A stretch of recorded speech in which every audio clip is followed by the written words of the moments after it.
Ok, salam alaikum à tout le monde. Bienvenue au deuxième webinaire. euh, Excusez-moi, bienvenue au deuxième webinaire organisé avec Cheikh Moussa Brahmi sur le calcul de la zakat. Cette fois, on va se focaliser sur d'autres aspects liés. Il y avait beaucoup de questions parce qu'on a dû donc répartir, trois séries de webinaires qui a commencé la semaine passée. Cette semaine, on abordera les aspects liés alors à l'argent et aussi les aspects liés aux économies, aux épargnes et qu'est-ce qui est soumis à la zakat, qu'est-ce qui ne l'est pas. Et Inch'Allah, la semaine prochaine, ce sera plutôt les sujets liés aussi aux entreprises, au calcul de la zakat pour les entreprises qu'on va aborder ensemble, Inch'Allah.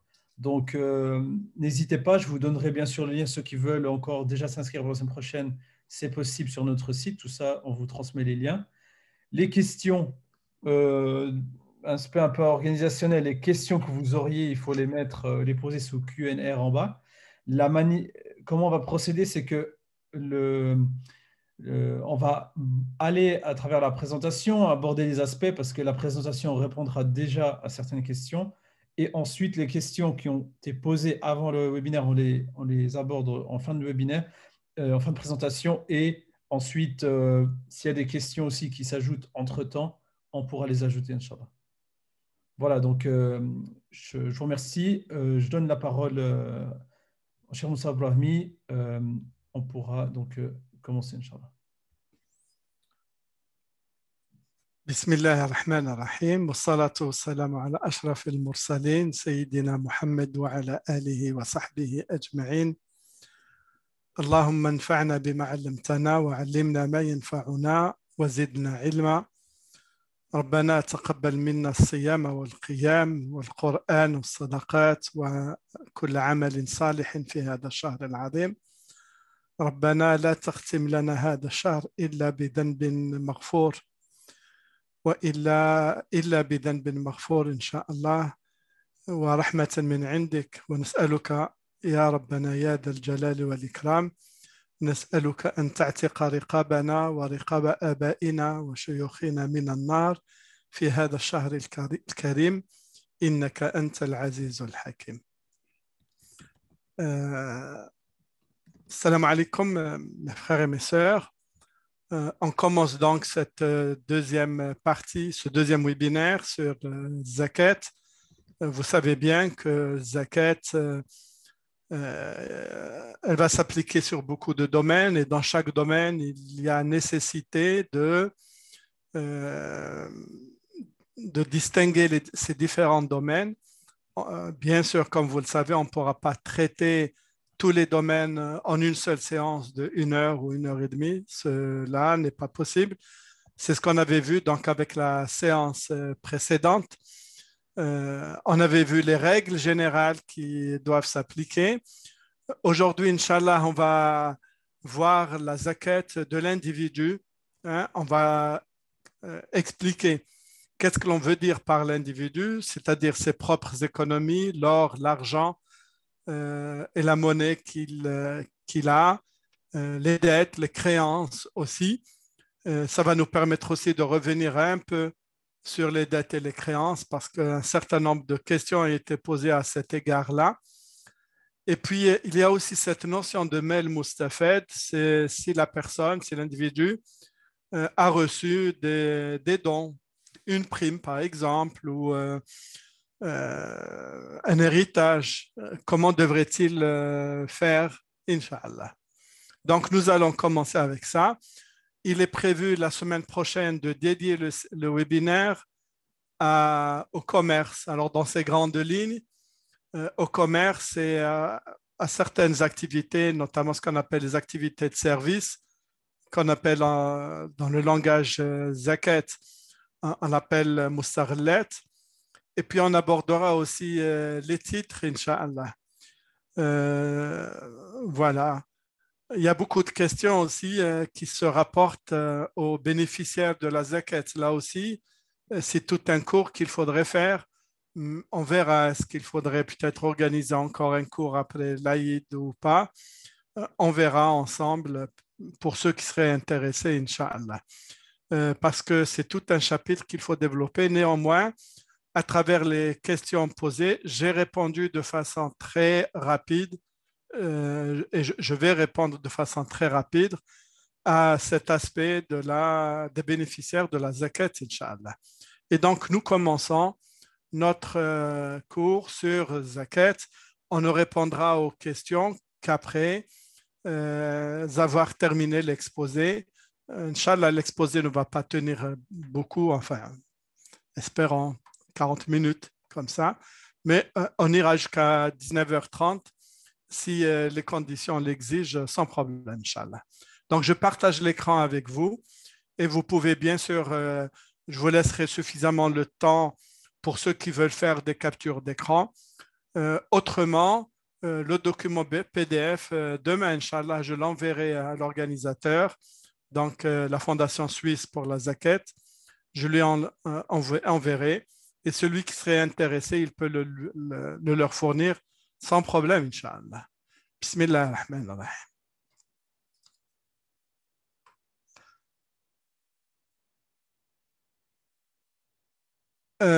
Donc, aujourd'hui, nous allons aborder une partie des biens qui sont soumis à la zakat. Ce sont les biens à forme monétaire. On va les définir. Ça, c'est ma propre définition. On va les définir. Inch'Allah. Je répète, tout ce que je vais dire se retrouve sur Zakat Guide pratique, édité aux éditions Nawa. Puis, il y a d'autres éléments qui ne se trouvent pas dans ce guide pratique parce que c'est un guide pratique qui est très succinct. C'est juste pour savoir comment calculer, à qui donner. Et ceux qui veulent beaucoup plus de détails, Inch'Allah, si Dieu le permet, on terminera cela avec un autre livre qui est en préparation, Inch'Allah. Je fais juste un rappel très rapide parce qu'il y a aussi des questions qui ont été posées. Ici, je fais un rappel sur les biens non concernés par la zakat. On a dit les biens non concernés par la zakat, ce sont d'abord les biens publics, les biens de l'État, les biens qui appartiennent aux associations et fondations. Donc, toutes les associations caritatives musulmanes, toutes les fondations ne sont pas obligées par la zakat. On avait dit les biens haram ne sont pas aussi compris dans la zakat. On doit restituer les biens haram à leurs ayants droit.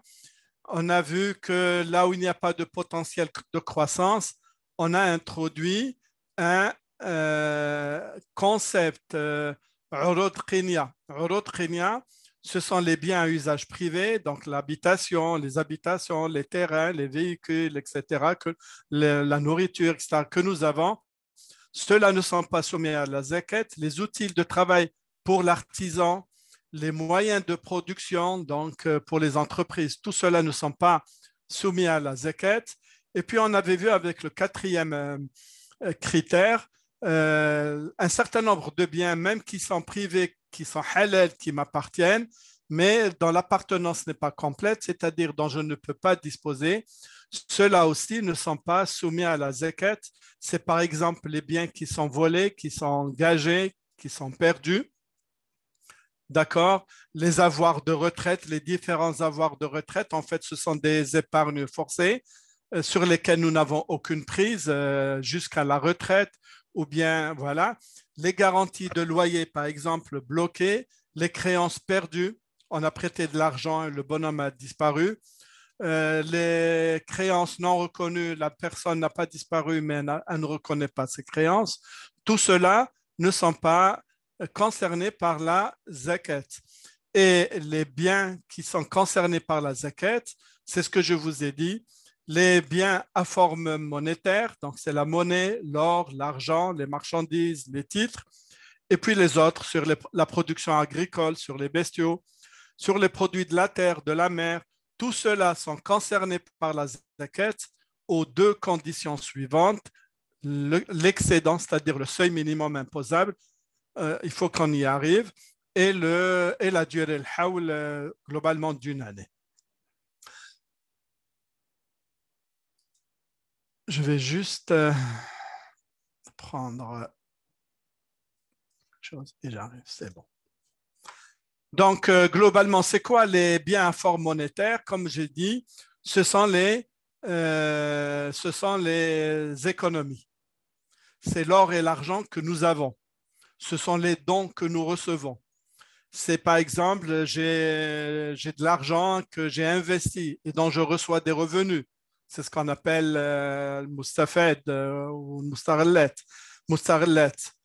J'ai un commerce, c'est zakat tijara. J'ai des titres, des actions, des obligations, des fonds de placement. Zakat awraq al-maliya, j'ai une société. Ce sont tout cela que j'appelle les économies à forme monétaire. Pour l'instant, pour nous, donc c'est les économies individuelles, on a expliqué. On va aussi traiter là en vert, hein, dans le fond vert, c'est ce que nous allons traiter aujourd'hui. Les biens akil mel mustafed, c'est quoi? C'est si par exemple j'ai investi de l'argent et voilà, le gain arrive. Si je reçois un héritage, si je reçois une prime, si je reçois des donations, si je revends des biens personnels, ce sont les revenus des professions libérales, les droits moraux, par exemple les droits d'auteur si on les touche. Et puis les autres biens sous forme monétaire, comme j'ai dit, on va les traiter la prochaine fois, Inch'Allah. Donc, le mustarlet, les revenus d'exploitation, une partie, le tijara, le commerce et les titres, Inch'Allah. Donc, pour nous, on va traiter les économies, l'or, l'argent et les dons. D'accord? Alors, les questions que nous allons essayer de traiter aujourd'hui, quelles sont les économies qu'il faut considérer dans le calcul de la zakat? Quels sont l'or et l'argent aussi à considérer? Comment calculer leur poids? Et ça, il y a peu de gens qui en parlent lorsqu'ils traitent la zakat. Les créances et les dettes. Et si mes économies varient en cours d'année, alors là aussi, il y a eu beaucoup de questions qui ont été posées sur ça.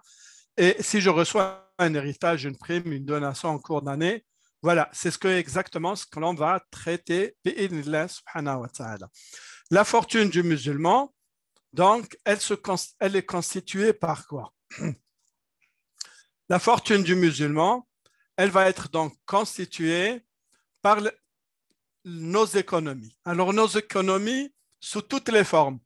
C'est ce que nous avons en cash, hein, dans des enveloppes, dans notre peut-être tirelire, dans notre coffre, etc. C'est tout ce que nous avons dans les comptes bancaires, dans les comptes postaux, ce que nous avons sur place ou même si on a déposé de notre argent chez une autre personne, tout cela doit être comptabilisé dans les économies monétaires. D'accord? Donc, c'est tout ce que nous possédons. L'or et l'argent, il peut être sous forme de bijoux, hein, portés, ou bien sous forme de pièces. C'est des pièces d'or, c'est les fameux francs, etc. Ou bien sous forme de lingots, sous forme de poudre, sous forme de pépites. Tout cela sont à considérer et nous allons montrer comment il faut les considérer. Les créances, c'est ce que nous avons prêté aux autres. D'accord? Soit on leur a prêté de l'or, soit on leur a prêté de la monnaie directement. Et les dettes, eh bien, si nous, on a emprunté auprès des autres. Tout cela, nous allons les détailler, Inch'Allah. Une partie de ces biens, ce n'est pas tous ces biens-là qui vont être considérés dans la zakat. Une partie de cette fortune, elle est visée par la zakat. C'est ce que j'appelle la fortune zakatable. Eh bien, on va introduire ce mot-là, hein, cet adjectif dans la langue française sans problème. Et donc, pour nous, il s'agit d'abord de détailler tout cela, ensuite de déterminer la fortune zakatable et comment la calculer, Inch'Allah. Les économies. Alors, on peut avoir des économies, par exemple, de l'année dernière. Supposons que je donne ma zakat ce Ramadan. C'est les économies de l'année dernière, mais les économies, on doit aussi leur ajouter les économies de cette année. C'est quoi les économies? Qu'est-ce qu'on appelle les économies? Les économies, ce sont les revenus divers desquels on enlève les charges. C'est ce qu'on appelle l'excédent. La zakat, elle n'impose pas les salaires comme salaire. Elle n'impose pas les rentes, elle n'impose pas les revenus, sauf les revenus Mel Moustafed qu'on va expliquer à la fin de cet exposé, Inch'Allah. Donc, là, c'est ce qui va être considéré dans la zakat, ce sont les économies, alors celles de cette année et celles de l'année dernière. Donc, même celles de l'année dernière, si j'avais donné la zakat dessus, eh bien, elles sont aussi à considérer dans le calcul. C'est donc l'excédent qui est visé par la zakat au niveau de l'individu, pas pour les entreprises, etc. Donc, c'est l'excédent qui est visé par la zakat. Alors, les besoins normaux, les charges, c'est quoi? Ben, c'est les besoins normaux. C'est la nourriture, les habits, l'achat d'habits, les frais de location, le transport, l'énergie. Voilà, tout ce temps, toutes les charges que nous avons durant le mois, durant l'année. Hein. Si vous avez des impôts à payer, tout ça, c'est dans les besoins normaux, dans les charges qu'il faut considérer. Voilà. Et donc, c'est non seulement les besoins normaux de l'individu, mais aussi de tous ceux qui sont sous sa dépendance financière d'un point de vue musulman, c'est-à-dire son épouse, ses enfants, s'il a des orphelins, ben, s'il a des parents dont il s'occupe, tous ces besoins-là sont compris dans les charges. Donc la zakat, elle vise l'excédent de ce qui reste et elle ne vise pas les salaires. Ce n'est pas parce que vous avez un salaire, on va calculer la zakat sur votre salaire ou si vous recevez une rente. Voilà. Concernant l'or et l'argent, comme je vous ai dit, ça peut être sous forme de bijoux, portés souvent ou occasionnellement ou pas, et sous toutes ses formes, bagues, colliers, bracelets, etc. Ça peut être sous forme de parures, donc c'est les boutons de manchette, boutons de chemise, des montres, des stylos, voilà. Ça peut être aussi des ustensiles de cuisine, assiettes, couverts, coupes, etc. Et ça peut être en or et en argent, sous forme de lingots, de monnaie, de pots, de pépites, etc., sans aucun problème. Un petit intermède, les bijoux sont interdits aux hommes en or et en argent, c'est-à-dire s'ils les portent, mais s'ils les achètent pour les donner, c'est une autre histoire. Mais l'homme n'a le droit de porter qu'une seule bague en argent, sans problème, Inch'Allah. D'accord? La même chose au niveau des parures. L'homme ne peut pas porter des parures d'or et d'argent. Les ustensiles de cuisine, même si on peut les avoir, il est interdit de les utiliser, aussi bien pour les hommes que pour les femmes. Et puis les autres formes, tout le monde peut les avoir. La question première, est-ce que tout or est argent? Est-ce qu'il est soumis à la zakat? Et comment calculer la zakat sur l'or et l'argent? Pour les hommes, tout ce qu'il a comme or et argent est soumis à la zakat. Il n'y a rien à retirer. Pour les hommes et les femmes, en même temps, les pièces d'or, les lingots et d'argent, en poudre, en pépites ou autres, sauf les bijoux de l'homme et de la femme, les ustensiles, tout ça sont concernés par la zakat. Maintenant, pour la femme. Pour la femme, on va aller avec ce tableau qui va expliciter le tout.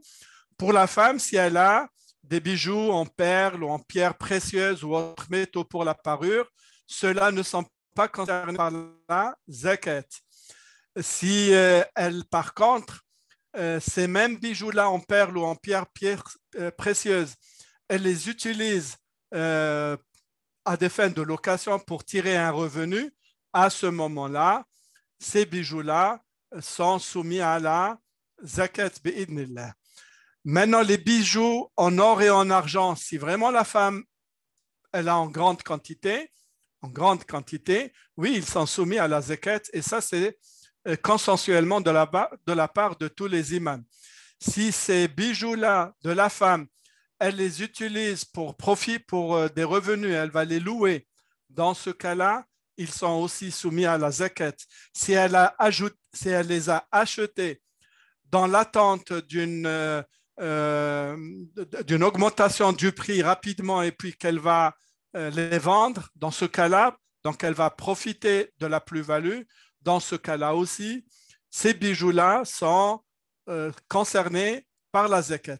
Maintenant, les autres bijoux de parure, tout simplement, qu'elle peut porter régulièrement ou occasionnellement de temps en temps, il y a une divergence entre les savants. Abu Hanifa, l'imam Abu Hanifa et certains Hanbalites contemporains comme Cheikh Ben Baz, Cheikh Al-Uthaymin, puis beaucoup de Hanbalites contemporains, pour eux, oui, la zakat concerne tous les bijoux de la femme, qu'elle les porte usuellement ou pas, peu importe. Mais pour tous les autres savants, alors c'est qui les autres savants? C'est les imams Malik, Shafi'i, Ahmed ibn Hanbal, même Ahmed ibn Hanbal. Donc, المؤسس للمدرسة المذهب الحنبلي et leurs écoles, ainsi que d'autres savants comme Tirmidhi, Daraqutni, Ibn al-Qayyim et beaucoup. Hein. Pour cela, les bijoux qu'elle porte usuellement ou de temps en temps ne sont pas compris dans la zakat, ne sont pas concernés par la zakat. C'est bon, on a compris ça.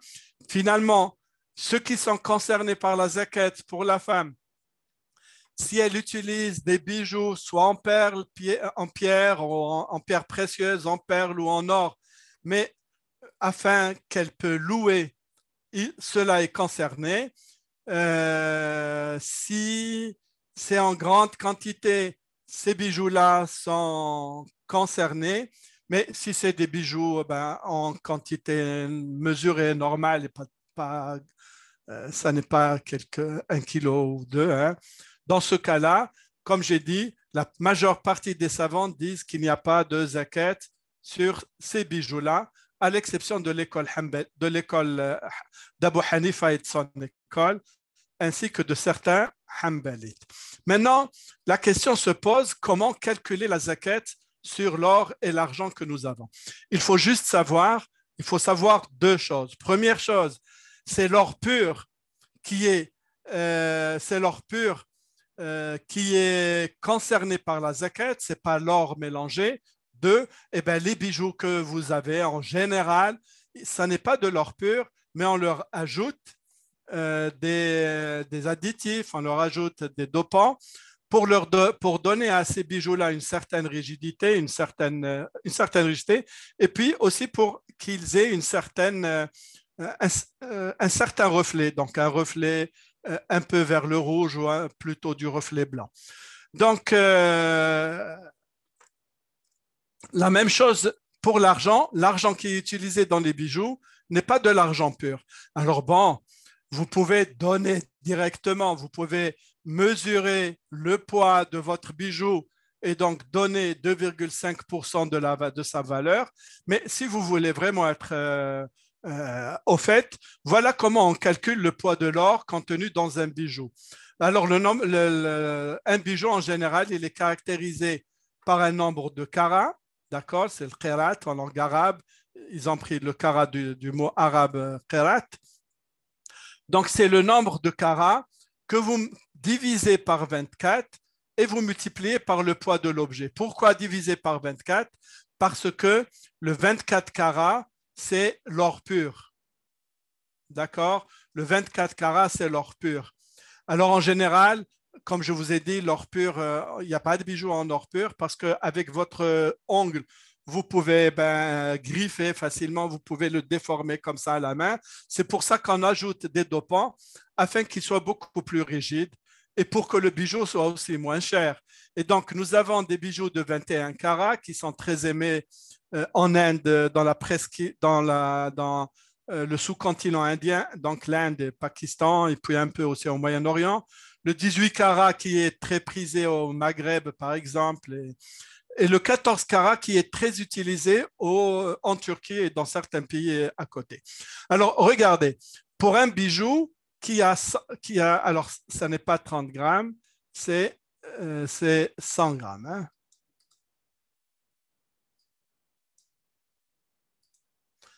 Pour un bijou qui a 100 grammes, regardez, s'il est en 24 carats, alors le poids d'or, c'est 100 grammes. S'il est à 21 carats, c'est 87 grammes. S'il est à 18 carats, c'est 75 grammes. Et s'il est à 14 carats, c'est 58 grammes. Donc, vous voyez, hein, si vous voulez donner de la zakat directement sur le 100 grammes, c'est bien, vous pouvez. Mais en fait, entre le 14 carats que vous avez acheté en Turquie, là, ou le 18 carats et le 24 carats, ça n'est pas la même chose. J'ai fait un petit calcul, c'est juste à titre indicatif. Donc, durant les 2 semaines précédentes, 1 gramme d'or valait 56 francs suisses, 47,69 euros. Donc, vous voyez là, toujours pour ce bijou de 100 grammes, s'il était à 24 carats, vous donnerez une zakat de 120 euros. Et s'il est à 14 carats, vous allez donner une zakat de 70 euros. Donc, vous voyez, il y a quand même une différence de 70 pour 100 grammes. Alors, si vous avez 200, 300 grammes, ça va se répercuter un peu plus. La même chose au niveau du calcul en francs suisses, aucun problème. Donc, en fait, vous pouvez faire ce calcul très facilement. Le poids de votre bijou, de vos bijoux, le nombre de carats, et puis vous divisez par 24. On a dit 24 carats, c'est de l'or pur. La même chose, en fait, on peut faire le même calcul pour l'argent. Donc, lorsque je dis ici l'argent, c'est le métal. Globalement, ce qu'on utilise, c'est l'argent 22 carats, c'est titré à 92,5%, c'est ça qui est le plus utilisé. Si on veut connaître exactement le poids de l'argent dans un bijou, on fait le même calcul, mais vous savez, le poids de l'argent, il ne vaut rien du tout, hein. Le prix de l'argent, il ne vaut pas grand-chose. Regardez ici, pour un poids de 300 grammes, hein, et 1 gramme d'argent vaut 0,46 euros. Donc, si vous avez un bijou de 300 grammes, ben, vous n'allez donner que 3 grammes, tout simple, que 3 euros de zakat dessus. Donc, pour l'argent, ça ne mérite pas de faire tous ces calculs-là. Vous prenez directement le poids. Je rappelle sur les créances et les dettes, parce qu'il y a eu beaucoup de questions qui ont été reposées sur ça. Excuse-moi, Moustapha, il y a juste une question qui revenait sur l'aspect grande quantité, parce que c'était mentionné or en grande quantité. Alors, la grande quantité, elle est relative. Elle est relative, bien sûr, globalement, pour des gens qui appartiennent à la classe moyenne. Les savants ne donnent pas un poids comme ça à partir duquel on peut dire que c'est beaucoup. Mais moi, ce que je sais, c'est qu'au Moyen-Orient, dans ces États riches du Golfe, alors ce n'est pas tout le monde, mais les familles très riches, ben, elles ont facilement 1 kg, 2 kilos d'or sous forme de bijoux. Ça, c'est vraiment une quantité excessive. D'accord? Donc, les savants ne précisent pas quelle est la quantité exacte pour cela, mais la personne elle-même, elle sait. Voilà. Mais moi, je pense, si on arrive à 700 grammes, 800 grammes d'or, avec la valeur actuelle, c'est quand même beaucoup, hein. C'est vraiment beaucoup. On fait un rappel sur les créances et les dettes. Et ça, c'est important parce qu'il y a beaucoup de questions qui sont revenues dessus. Je rappelle, les créances, c'est ce que vous avez prêté aux autres. Les créances sûres sont à ajouter au montant de la fortune individuelle. Alors, c'est quoi sûr? Eh bien, vous avez prêté à quelqu'un de confiance et il est sûr qu'il va vous rembourser cette année, dans 2 ans, dans 3 ans. Vous êtes sûr, ou vous avez prêté à quelqu'un qui tient parole. C'est ce qu'on appelle les créances sûres. Les créances douteuses, elles ne sont pas assujetties à la zakat. C'est quoi les créances douteuses? Eh bien, c'est les créances pour lesquelles vous avez... Alors bon, la première année, vous avez prêté. Le bonhomme ne vous a pas... Bon, le prêt, disons, a été pour 2 ans. Donc, vous avez attendu 2 ans. Cette personne-là n'a pas remboursé. Vous avez attendu encore une 3e année, une 4e année. La personne a peut-être remboursé 10%, 15%, mais pas grand-chose. Et puis, elle a des difficultés pour rembourser. La personne est en faillite, par exemple. Dans ce cas-là, ce sont des créances douteuses. Les créances douteuses, nous, on n'en tient pas compte du tout dans la zakat. Et puis, il y a les créances perdues. Et bien voilà, la personne, elle est déclarée, par exemple, par l'Office des poursuites et faillites, elle est déclarée ne pas pouvoir rembourser sa dette, ou la personne s'est envolée dans la nature, vous ne savez plus. Dans ce cas-là aussi, les créances perdues ne sont pas à considérer dans le calcul de la zakat. Les dettes. Il faut distinguer les dettes à court terme, 1 à 2 ans, des dettes à long terme. Les dettes à long terme, les dettes, c'est ce que vous avez emprunté. Ce que vous avez emprunté, ce que vous êtes en train de rembourser au bout d'une année ou 2 ans, cela, nous allons les prendre en considération, mais avec un signe négatif. On va les enlever de la somme. Donc, avec un signe négatif, on va les considérer dans le calcul de la zakat. Pourquoi on va les considérer? Parce que comme vous, Inch'Allah, vous êtes sûr de rembourser, vous voyez, vous allez les enlever de votre calcul de la zakat, mais celui qui vous a prêté, il va les ajouter, lui, il va les ajouter dans le calcul de sa fortune zakatable. Vous voyez l'effet miroir. Les dettes à long terme, 3 ans, 4 ans, 10 ans, 8 ans, 20 ans, elles ne sont pas prises du tout dans le calcul de la zakat. Mais en général, ces dettes à long terme, elles ont des mensualités à payer chaque mois ou chaque année, des annuités. Alors à ce moment-là, bien sûr, vous allez tenir compte de votre remboursement mensuel ou annuel. Vous allez en tenir compte, là aussi avec un signe moins, c'est-à-dire vous allez les déduire, Inch'Allah. En conséquent, voilà un tableau très simple, comment calculer la fortune privée zakatable. Donc, vous allez mettre toutes vos économies monétaires, tout. Vous allez mettre l'or et l'argent considérés, on va voir, l'or et l'argent, leur valeur que vous avez calculée. Vous allez ajouter ce que vous avez prêté aux autres, donc on a dit les créances sûres, et puis vous allez enlever les dettes à court terme envers tiers. D'accord? Donc, c'est les économies, plus l'or et l'argent, plus les créances sûres, moins les dettes. Et c'est ça qui va vous donner la fortune privée imposable. Cette fortune-là, vous allez payer la zakat si elle va satisfaire aux 2 conditions, comme on a dit, un nessab, c'est-à-dire dépasser le seuil minimum, et l'échéance d'une année lunaire. J'ai mis, alors on va calculer le nessab, là aussi, ça a été une question posée, on a vu ça la semaine précédente. En fait, on va voir tout simplement combien coûte 85 grammes d'or, 85 grammes d'or, et c'est ça le nessab. Donc, pour nous, si on considère l'or ces derniers jours, en francs suisses, donc 1 gramme, c'est 52 francs 56. Globalement, nessab, il est à 4400 et l'euro, nessab, il est à environ à 4000 euros. Voilà. Donc, on répète la même chose. Ici, j'ai répété la même chose. Donc, je fais le calcul de la fortune zakatable. Je calcule le seuil imposable, 85 grammes d'or. Et si cette fortune-là est supérieure au seuil nessab, eh bien, je multiplie tout simplement par 2,5%. Et on va voir ça à travers 2 exercices. Un troisième, je le mets juste dans le fichier. Alors, supposons qu'une personne avait 5 000 francs de l'année dernière d'économie. Cette année, elle a fait 8 000 francs ou 8 000 euros, c'est la même chose, d'économie de cette année-là. La personne, supposons que c'est une femme, donc cette femme, elle a de l'or et de l'argent qu'elle porte usuellement, donc ces bijoux-là ne sont pas considérés.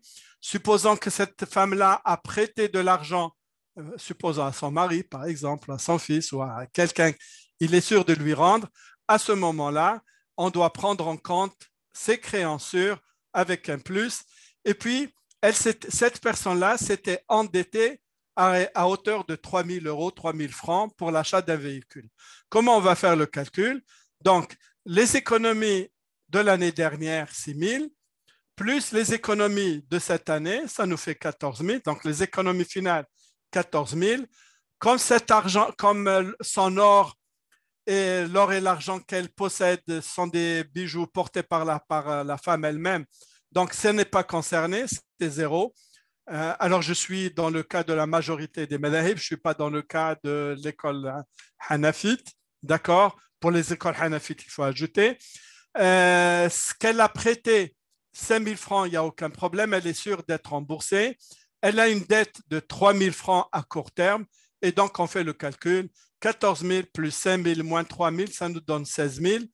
Et si nous supposons en euros, donc que le seuil Nessab est de 4 000, nous avons dépassé le seuil, elle doit donc donner 16 000 multiplié par 2,5%, ça nous fait 400 euros. D'accord? Ça nous fait 400 euros. Un deuxième exercice très simple, la personne a des économies totales de l'année dernière et de cette année de 5 000.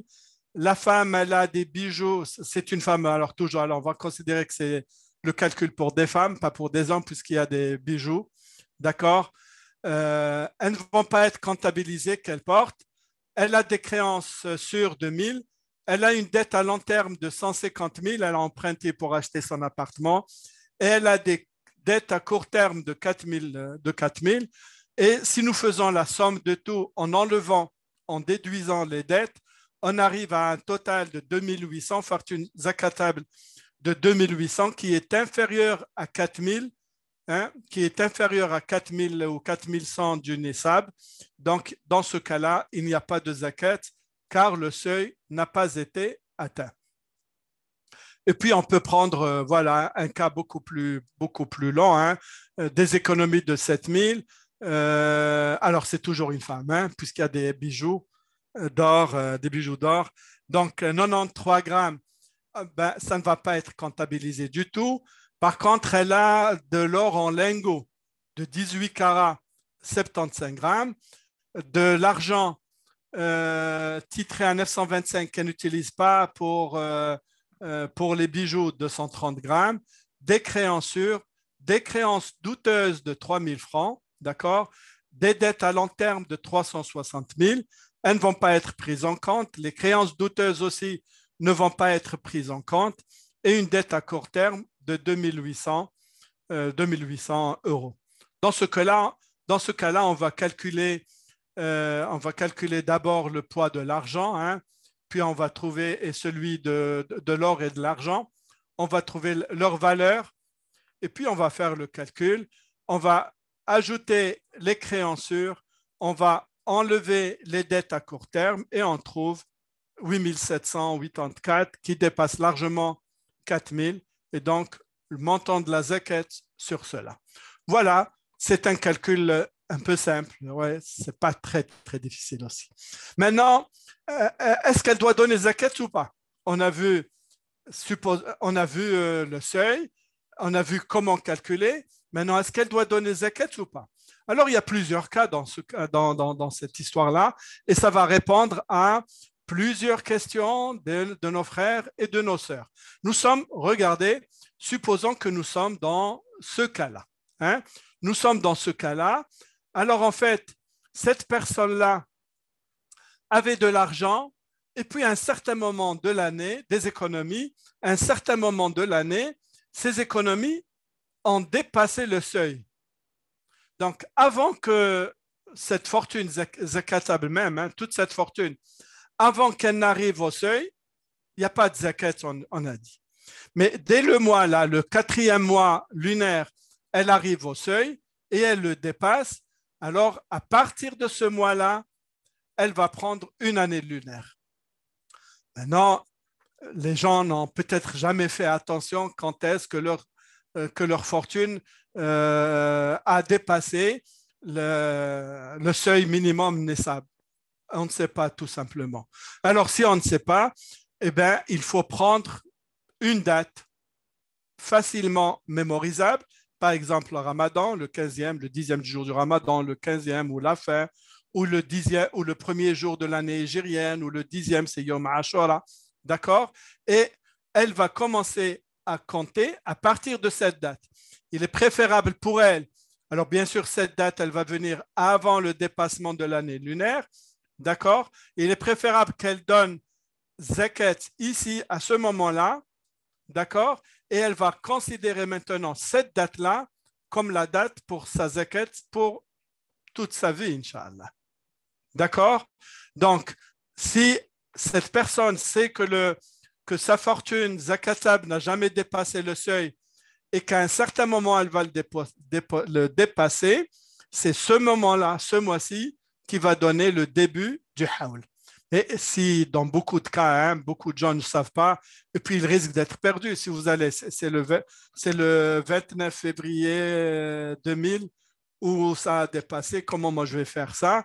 Alors il est préférable de désigner une date. Prenez en votre fort intérieur une date fixe à partir de laquelle vous allez donner la zakat, Inch'Allah.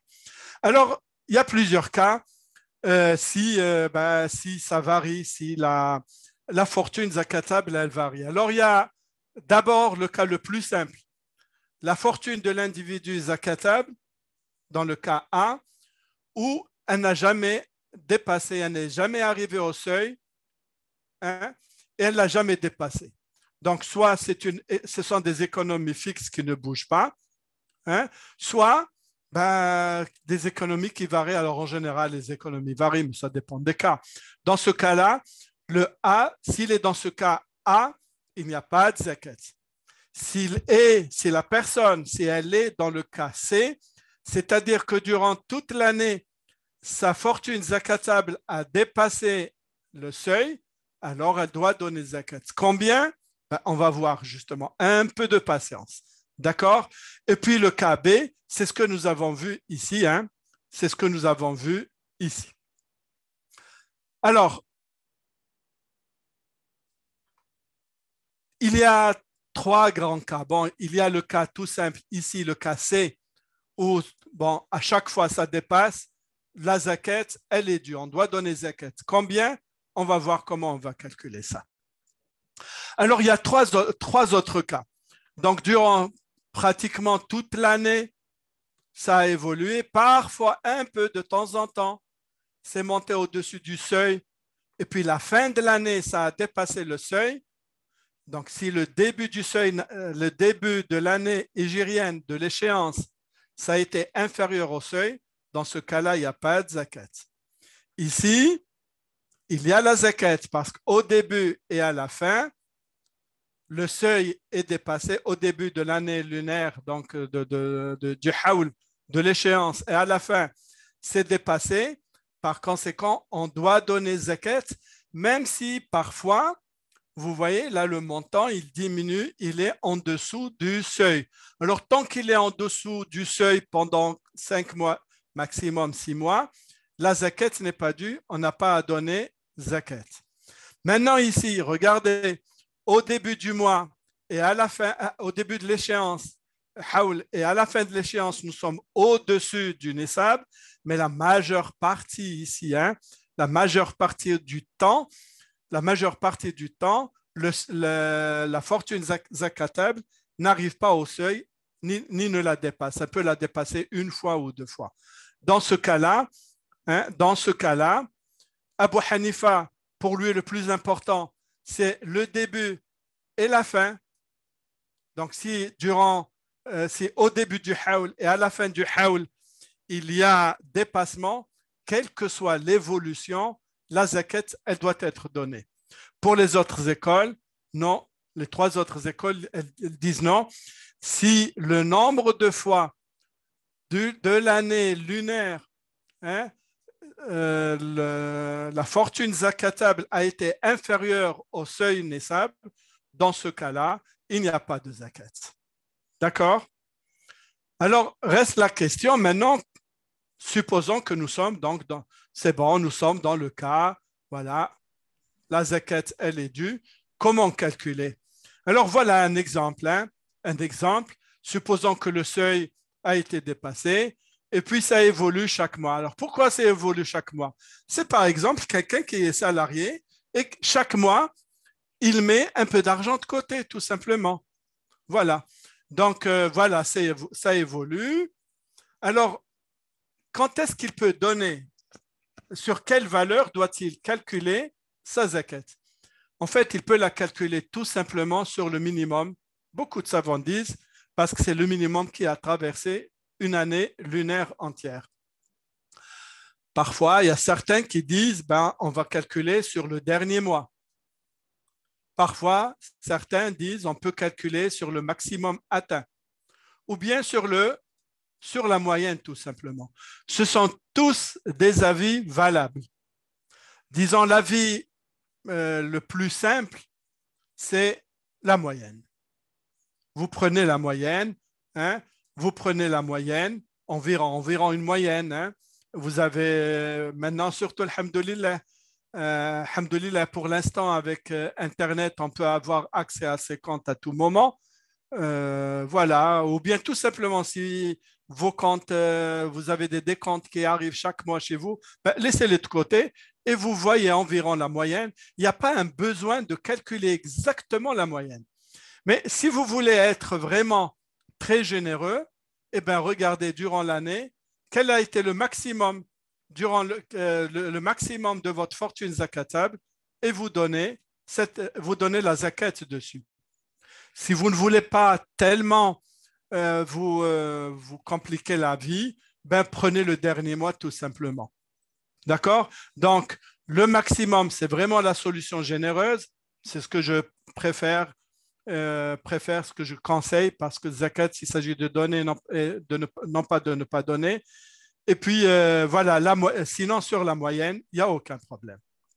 Là, dans ce cas, parce qu'il y a souvent cette question qui revient, tu as très bien fait de montrer ça, c'est en réalité, la plupart des gens ont des épargnes voilà, qui sont stables, mais qui progressent de manière assez linéaire. C'est-à-dire que chaque mois, il y a, je sais pas, 200 francs qui s'ajoutent, par exemple. Dans ce cas-là, s'ils doivent payer la zakat, par exemple, la semaine prochaine, mais ils regardent l'épargne qui est actuellement sur leur compte, n'est-ce pas? Oui, s'ils ne veulent pas trop se casser la tête, tout simplement, vous voyez le dernier montant que vous avez sur cette épargne, sur votre compte, cette épargne-là, et puis c'est ça que vous allez considérer. Vous allez ajouter l'or s'il y a besoin d'ajouter l'or. Vous allez ajouter les créances, donc ce que vous avez prêté. Vous allez enlever vos dettes et vous calculez votre zakat, Inch'Allah. D'accord? Voilà. Inch'Allah. Et là, c'était aussi par rapport à la fluctuation. Il y avait une fois une question qui était venue, c'était, OK, mais à partir de quand, par exemple, si des gens disent, voilà, moi, j'étais peut-être pas, je suis passé en dessous du Nissab, voilà, pour quelques semaines ou quelques mois, à partir de quand ça devient trop et à partir de quand Alors, comme j'ai expliqué, là, on va discuter en mois. Hein? Le Cheikh Al-Uthaymin en particulier et certains autres et certains savants disent que si la fortune diminue, là, regardez, elle a diminué durant 3 mois en dessous du seuil, hein, elle a diminué en dessous du seuil, et puis une fois elle a été au niveau du seuil lui-même, alors les savants disent, tant qu'elle n'a pas diminué ici plus de 6 mois, la zakat, elle est due, voilà, on prend la zakat dessus. D'accord? Okay, si c'est 6 mois et inférieur, il n'y a pas de problème. Si c'est plus de 6 mois, nous retombons dans ce schéma-là. Dans ce cas-là, globalement, il n'y a pas de zakat. Voilà, donc en gros, c'est qu'on soit la majeure partie de l'année en dessous du Voilà. Nissab. Inch'Allah. Alors bon, ici, je fais encore. Donc ça, c'est si on prend, par exemple, sur le montant maximum, c'est 210 unités, hein, zakat. C'est un calcul avec Excel que je fais, il n'y a pas de problème. Sur la moyenne, c'est 186. Sur le minimum, 156. On peut tout simplement prendre la moyenne. Si vous pouvez prendre la moyenne, il n'y a aucun problème. Hein. Voilà. Alors, maintenant, si la personne reçoit des primes, reçoit une donation, reçoit un héritage, on appelle ça Mel Moustafed. Hein. Mel Moustafed, c'est des biens acquis par héritage, par donation, par prime, ou bien c'est des économies sur les salaires, les gains obtenus par investissement dans une affaire, d'accord, comme des nouvelles bêtes nées dans un troupeau, etc. Voilà. Alors, on va distinguer 3 catégories des biens mustafed, que j'appelle les biens acquis. La personne a investi dans une affaire et elle reçoit de l'argent. Donc, c'est des biens acquis sur la base de biens déjà possédés. La personne, deuxième catégorie, elle a reçu une prime, par exemple, de fin d'année, elle a reçu un héritage, elle a reçu une donation. Alors, cette prime, cette donation, cet héritage, si c'est de même nature que les biens possédés. J'ai des économies en argent, en monnaie, et puis je reçois de la monnaie. D'accord? Alors, dans ce cas-là, ce que je reçois doit être ajouté à ce que j'ai. Mais si je reçois des moutons, et puis j'ai des économies en monnaie, ben, ça ne s'ajoute pas du tout. Voilà. Et puis parfois, c'est de manière indépendante, comme j'ai dit, et de nature différente. Dans ce cas-là, ça ne s'ajoute pas. Alors, le premier cas, j'ai investi de l'argent. J'ai investi de l'argent. J'avais 25 000 unités là. J'ai pris 10 000, j'ai pris 15 000, j'ai laissé chez moi 10 000 et j'ai investi 15 000 unités, francs ou euros, c'est la même chose. Et puis ces 15 000 m'ont rapporté 2 000. Ils m'ont rapporté 2 000 avant l'échéance. Alors, quelle est l'échéance qu'il faut prendre? Eh bien, c'est l'échéance du capital premier qui m'a permis d'investir. Parce que moi, les 25 000 ici, d'accord, les 25 000, même si je ne les avais pas investis et qu'ils soient restés, je devais donner leurs zakat une année lunaire après. D'accord? Donc, ce que j'ai pris de cet argent-là, ce que j'ai pris de cet argent que j'ai investi et qui m'a donné 2 000 francs, par exemple, d'accord? Alors, lorsque vient l'échéance du premier montant 25 000, je dois donner non seulement l'échéance sur les 15 000 que j'ai investis, plus les 10 000 qui me sont restés, donc 25 000, plus les 2 000 que j'ai gagnés. Vous voyez là que les 2 000 que j'ai gagnés, elles sont là, elles n'ont pas couvert une année lunaire. Mais comme elles ont été générées par un investissement précédent, eh bien, ces 2 000-là vont prendre l'échéance de l'investissement. Voilà. Alors, bien sûr, maintenant, si ce gain-là, il vient après l'échéance, je ne vais pas le prendre en considération. Je ne vais prendre en considération que les 25 000 plus 10 000 que j'ai investis. Donc, ça nous donne 25 000. Alors, ensuite, si ça n'est pas dans le cas d'investissement, tout simplement, je reçois de l'argent, je reçois un héritage, je reçois une prime, je reçois, voilà, ou bien mon salaire ne fait qu'augmenter, mes économies sur salaire n'augmentent que petit à petit. Alors, il y a deux cas. Si j'ajoute la donation et que ça n'arrive pas au seuil, ben, il n'y a pas de zakat. D'accord? Il n'y a pas de zakat ni sur les 1000 au début, ni sur les 1500 que je reçois, et donc même pas sur les 2500. Mais dans le cas où ça dépasse zakat, j'ai une fortune zakatable de 2000 et je reçois un don ou un héritage de 3500 euros, et donc entre 2000 plus les 1500, ça va nous donner 3500, donc hausse plus grand, supérieur au seuil imposable de 3000. Donc, comme je l'ai montré tout à l'heure, c'est à ce moment-là que je vais commencer à comptabiliser la zakat. Je vais attendre une année lunaire pour donner la zakat sur les 1500 plus 2000 sur les 3500. Donc, l'échéance va commencer à ce moment-là. À ce moment-là, elle va commencer. Pourquoi? Parce que c'est ce don-là, c'est cet apport-là qui m'a fait dépasser le seuil. Maintenant, ça va se compliquer un peu plus, mais c'est bon, on a terminé. Supposons que je reçois plusieurs seuils et que au début même, mes économies étaient de 5 000 francs, c'est-à-dire largement dépassé le seuil. Et donc, les apports qui viennent, ben, elles ne font que dépasser encore le seuil. Il y a 3 solutions. La première solution, je reçois donc 1500 au 12,05, je reçois 1800. Donc, ces 1500-là, eh ben, je vais attendre une année lunaire pour donner leur zakat. Pour les 1800, je vais attendre une année pour donner zakat. Et puis mes 5000 d'origine, bien sûr, j'ai attendu une année pour donner zakat, mais vous voyez que ça n'est pas gérable, c'est très difficilement gérable. Vous allez vous perdre, vous allez vous mélanger les pinceaux, les pieds, les mains, la machine, voilà. Dès que vous avez un plus, ça ne va pas marcher dans ce cas-là. Alors, il y a la solution la plus simple. La plus simple, c'est quelle solution?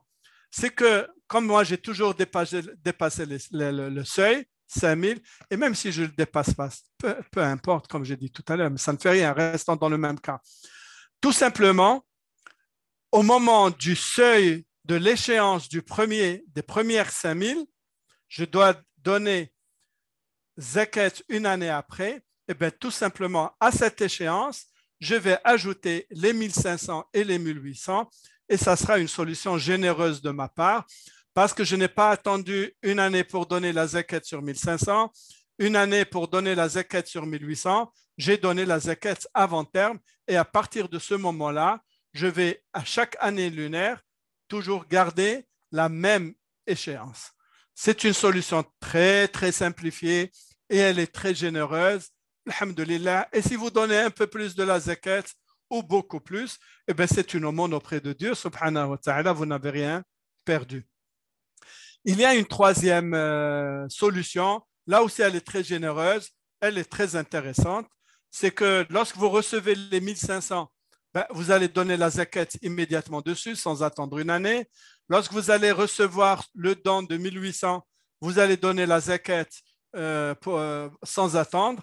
Et puis, lorsque vous allez aboutir à l'échéance du premier, les 5000, dans ce cas-là, vous allez donner la zakat juste pour les 5000, pas pour les 5000 plus les 1500 plus les 1800. C'est aussi une solution très généreuse.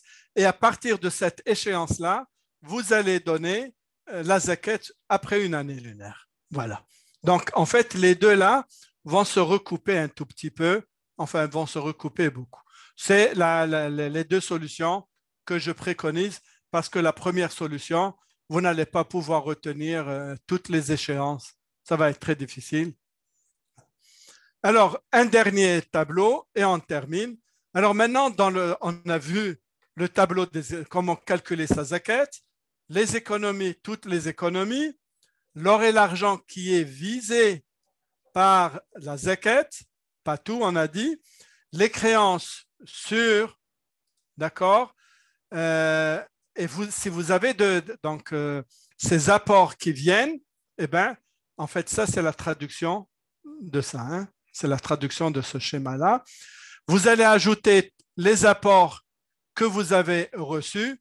Vous allez enlever les dettes à court terme et vous allez faire donc la fortune zakatable privée.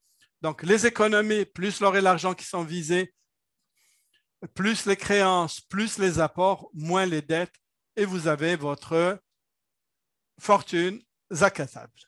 Voilà, on a terminé l'exposé avec 20 minutes de retard. Mais ça nous a permis de répondre à beaucoup de questions qui ont été posées.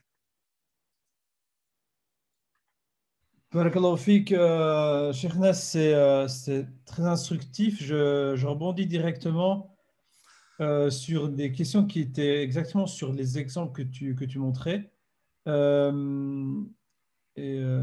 Donc, en fait, il y avait… On peut répondre.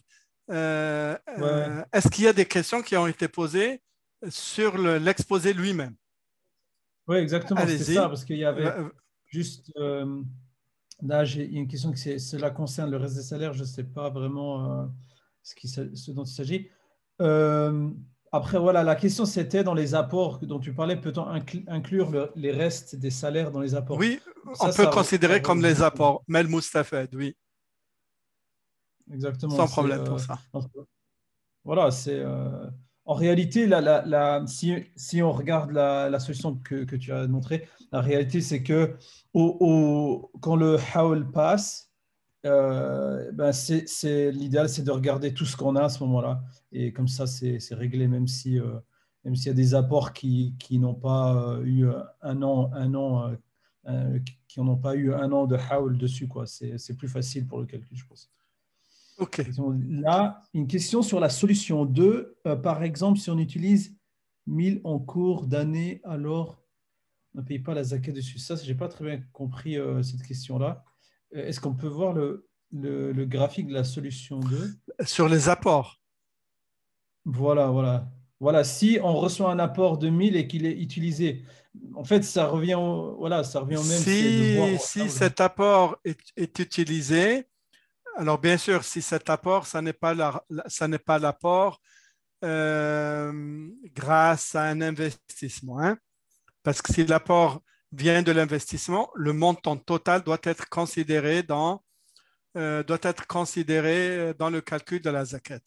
Maintenant, s'il ne provient pas de ça, euh, ben, l'apport en lui-même, globalement, là aussi une divergence entre les savants, mais l'apport en lui-même n'est pas à considérer. C'est ce qui reste de cet apport-là qui est à considérer. L'autre avis des savants, il est considéré comme tel. Et le premier avis est tout aussi valable. C'est-à-dire, si vous utilisez l'apport, il n'y a aucun problème. Parfait, parfait. Voilà. Donc, une dernière question qui était posée en cours de route, c'était, voilà, c'était pas sur les dettes, mais en réalité, en fait, euh, c'est quand quelqu'un, par exemple, a un certain montant qui est épargné et que ce montant-là, il est prévu pour l'achat d'une maison et que le contrat a déjà été réalisé, mais que le versement n'a pas encore été fait. Donc en fait, ce montant-là, voilà, il est prévu pour la maison, le versement va être fait et que le haul, en fait, va arriver dans les jours prochains et qu'on a encore l'argent. Euh, donc, Dans ce cas-là, cet argent ne vous appartient pas, c'est une dette que vous devez payer. voilà, ouais. D'accord? Parce que le contrat a été signé. Donc, si le contrat, ce n'est pas des promesses, hein? Si c'est une promesse, le contrat n'a pas été signé.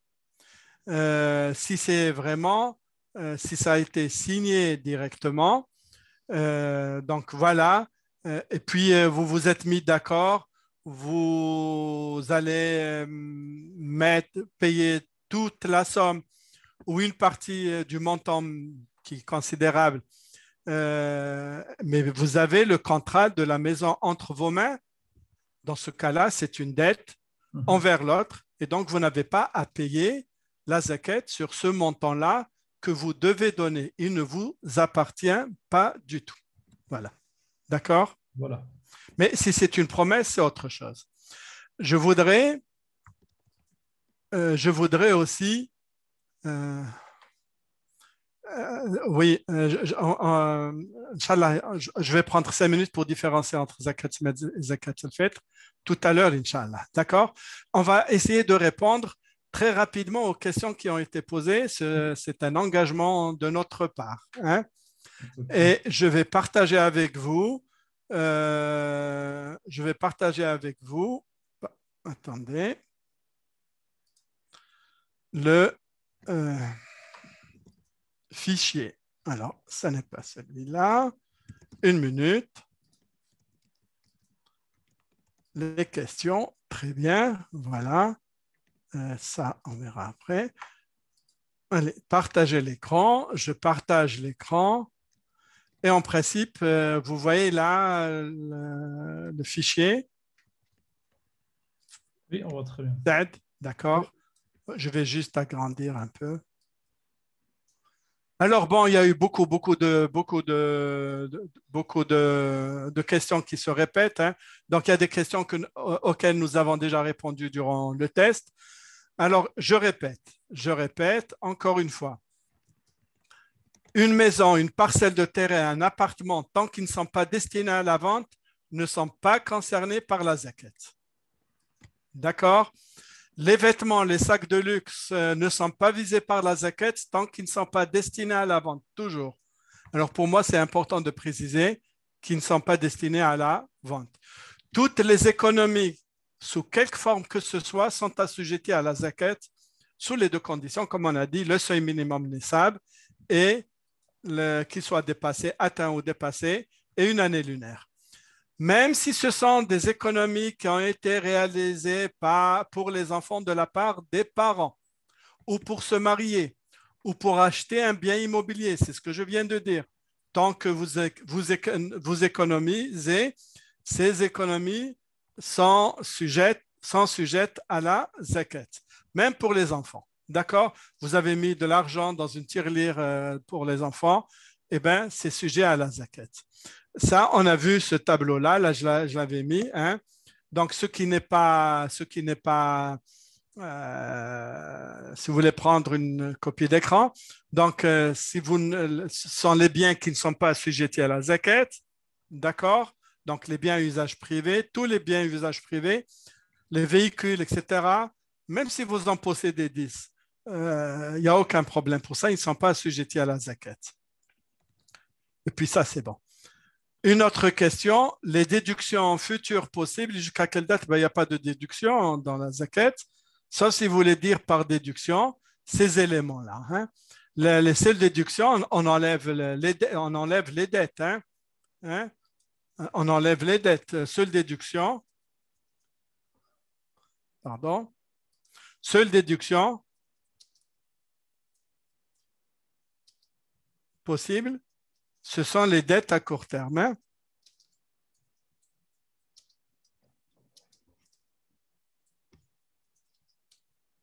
Autrement, il n'y a pas de déduction. D'autres questions? Alors, ceux qui n'ont pas payé de zakat, gros problème. Moi, j'ai fait vraiment une recherche entre-temps. J'ai repris tout. Hein. En fait, je n'ai pas trouvé un seul savant qui ait dit que si on ne savait pas qu'il fallait donner zakat, alors on ne donne pas zakat. Non, la zakat doit être donnée pour toutes les années antérieures pour le musulman, pas pour le nouvellement converti, hein, pour le musulman, à condition que ça a dépassé le seuil Nessab, Inch'Allah. Alors, comment faire? On va essayer d'avoir une estimation de ces montants. Hein? Il faut prendre le temps, un jour, une semaine, même un mois, essayer de se remémorer. Alors, bon, bien sûr, maintenant, Internet nous aide beaucoup, mais aussi depuis 15 ans, 20 ans, on recevait mensuellement les états de la banque ou de la poste, d'accord? Donc, on savait exactement qu'est-ce qu'on avait. Donc, on va faire une estimation, même si on ne peut pas avoir le calcul exact, on fait une estimation et on donnera la zakat correspondante. C'est donc juste une estimation. Maintenant, si il y a un manque de liquidité pour donner la zakat de toutes les années précédentes, on va en donner à chaque fois, petit à petit. Mais il faut la donner à chaque fois. Et il est préférable de donner sa zakat que de donner l'aumône. Parce que la zakat, c'est une dette envers Dieu et envers les nécessiteux de la communauté de Sayyidina Mohammed alayhi salatu salam. Donc, il faut d'abord donner zakat. Lorsqu'on aura fini de donner zakat, il faut, à ce moment-là, on peut donner l'aumône. Et donc, attention, là, il faut toujours prendre l'intention de donner la zakat. Le seuil. Alors, le seuil, c'est bon, on en a vu. Hein? Il est déterminé par 85 grammes d'or pur. D'accord? On prendra plutôt la valeur moyenne que la valeur spot, c'est-à-dire que la valeur du jour, on peut prendre la valeur moyenne du mois, on peut l'avoir maintenant. Avec Internet, on peut avoir beaucoup d'informations. Donc, cette année, c'est 4 000 €, 4 400 francs suisses. Et puis, comme je l'ai expliqué, c'est au moment si on sait exactement quand est-ce qu'on a dépassé le seuil minimum, à partir de là, on va compter une année lunaire. Mais si on ne sait pas, eh ben, on prend une date. Comme j'ai dit, on prend une date tout simplement qui va nous permettre une date facilement mémorisable, Inch'Allah.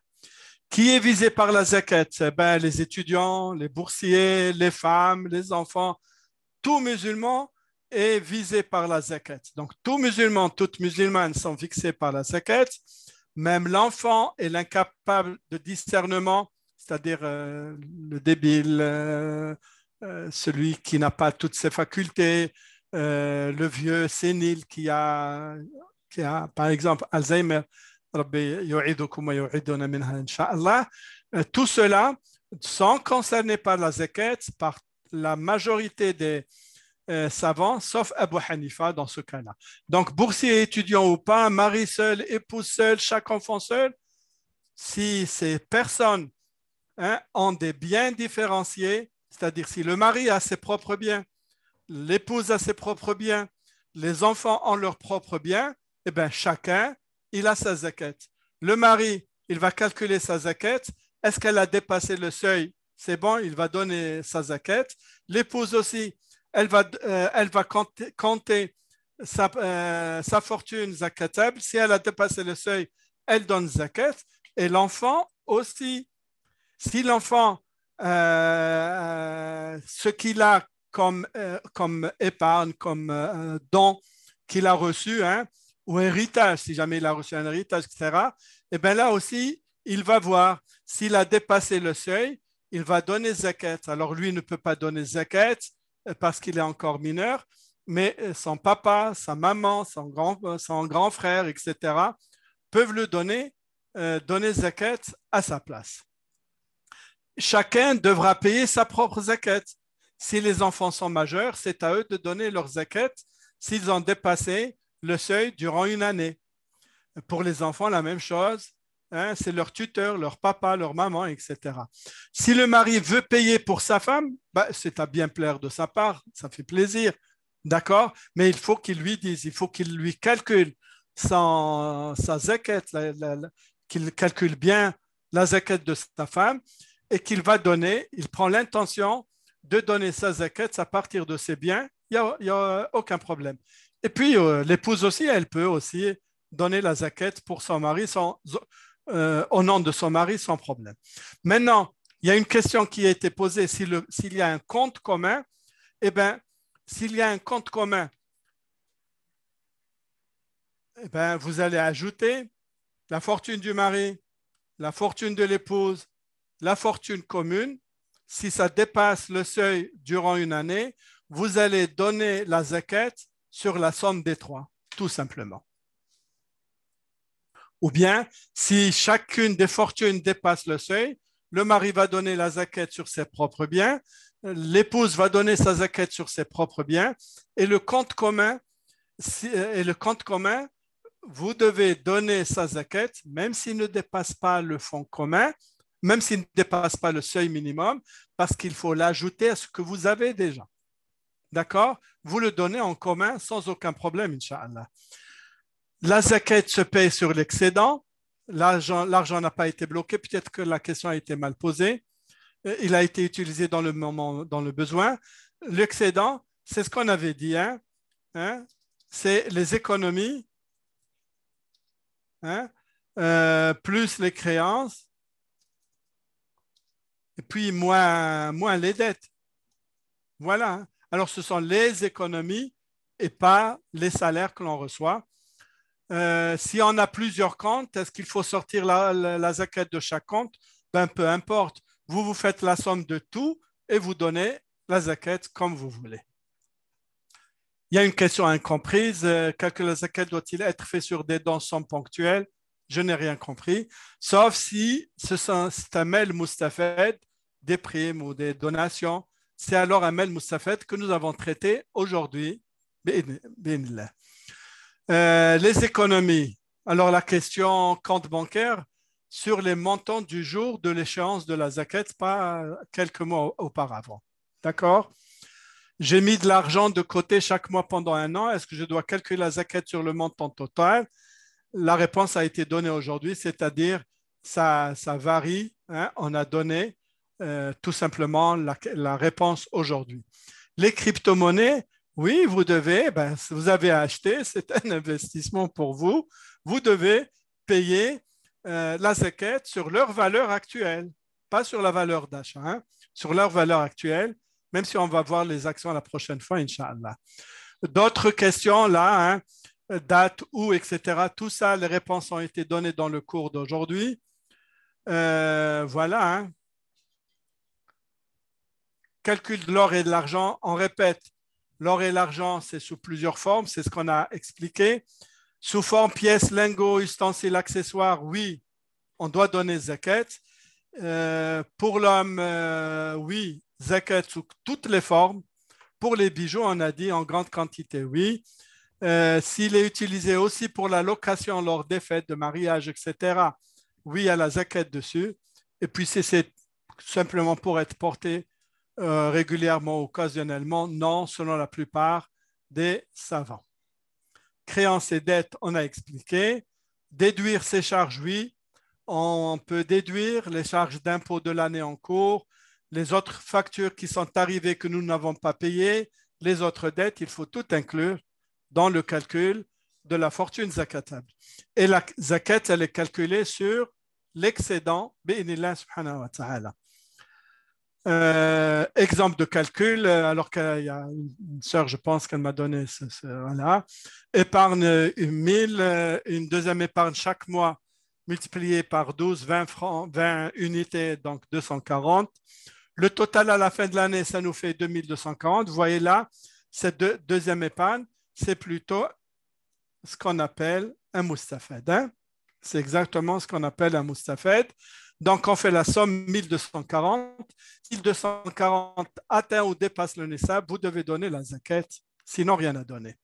Salaire rente, on a répété qu'il n'y a pas la zakat sur les salaires ni sur les rentes.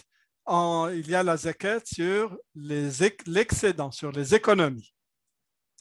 Quelqu'un a dit, je me suis trompé dans les calculs. Alors, vous recalculez, monsieur ou madame, vous recalculez et vous donnez le reliquat le plus tôt possible. Donc, ce qui reste à payer, vous le payez à nouveau. Si on se trompe, Dieu, subhanahu wa ta'ala, est immensément bon, il pardonne tout. Et une sœur, beaucoup de questions, je lui ai envoyé un email, elle ne m'a pas répondu. Est-ce qu'on peut donner la zakat en plusieurs fois tant qu'on n'a pas dépassé la date d'échéance? Oui, pas de problème. Hein? Tant que vous n'avez pas dépassé la date d'échéance, vous pouvez fractionner, c'est-à-dire que vous allez la donner avant terme. Et cela est valable. Maintenant, après le terme, non. Après le terme, donc après avoir